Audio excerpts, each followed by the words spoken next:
Hi guys! So ito pala yung day of ganap ko nung Tuesday, last week, August 15. So timing naman, nasa school pa yung mga bata, kaya nag-iya na rin yung asawa ko na dumaan ng stores bago kami mag-grocery. So nauna na siya sa car kasi super init dito talaga sa Texas. So ayan, feeling date ang magjowa. So, ito yung una namin dinaanan, yung Marshalls. Medyo matagal na rin yung last kong pasok dyan. Kasi guys, talagang mas nagugustuhan ko na lang din talaga magstay sa bahay, magligpit, magtupi, at walang katapusang paglalaba. Kaya hindi rin nakakaalis ng bahay madalas. So, hilig ko rin manood syempre ng K-drama. Pagka may chance talagang manonood ako, kahit paputol-putol na episode, it's okay, at least nakanood. So, ito pala yung aloe vera na akala ko bibilin ko pero na-realize ko better pa rin yung nabibili ko sa Amazon. Paubos na rin yung timing din. So, ito yung mga bags, guys. Nila.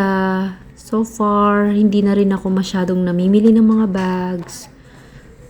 Ayan. Ito parang bet ko rin sana to kasi mahilig talaga ako sa color green. That's my favorite color. So, yung blue, second favorite color ko rin yan. At eto na, magsusukat na tayo ng tatlong napili ko. Itong yellow-green na to, bet ko sana siya pang church. Kaso, medyo maluwag naman siya sa akin. Lahat yan extra small yung size nila.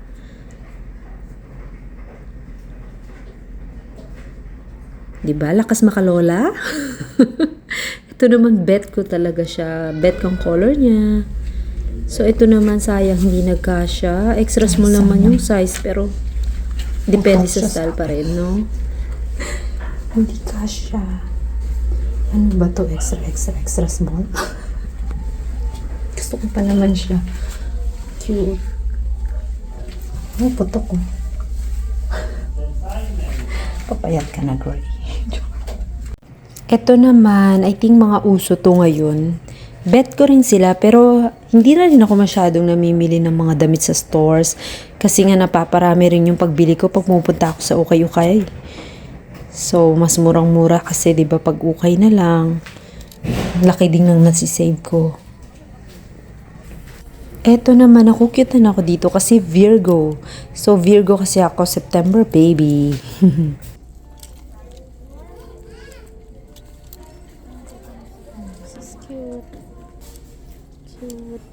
Tupak. So, ito, nakitan din ako sa mga mug na to. As usual, itong green na naman tong nagugustuhan ko. See? So, dumaan na rin kami dito sa store na to na bread store. Tapos, binila na rin namin yung katrabaho ko para bigay ko nun sa kanya pagka next day. So, nagustuhan ko talaga yung bread nila dito, yung may cheese yung palaman. Yung asawa ko mahilig talaga yun sa mga sweets or any desserts, especially cookies. So, naisipan na rin namin na dito na lang din namin itry.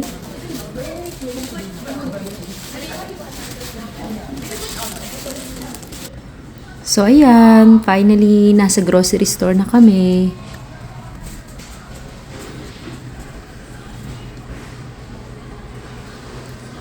Masarap din yung chicken na yan, guys. So, buti na lang meron din silang donut dito sa H-E-B.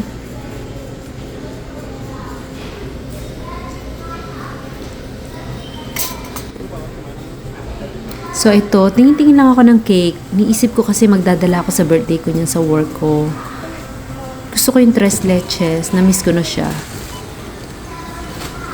So, sa tapat niyan, meron niyang Filipino store or restaurant. So, naghahanap ako kasi niya ng ube na bread. Kaso wala Yun sana yung gusto kong bilhin dyan. So, yun lang po guys. Thank you for watching. Bye!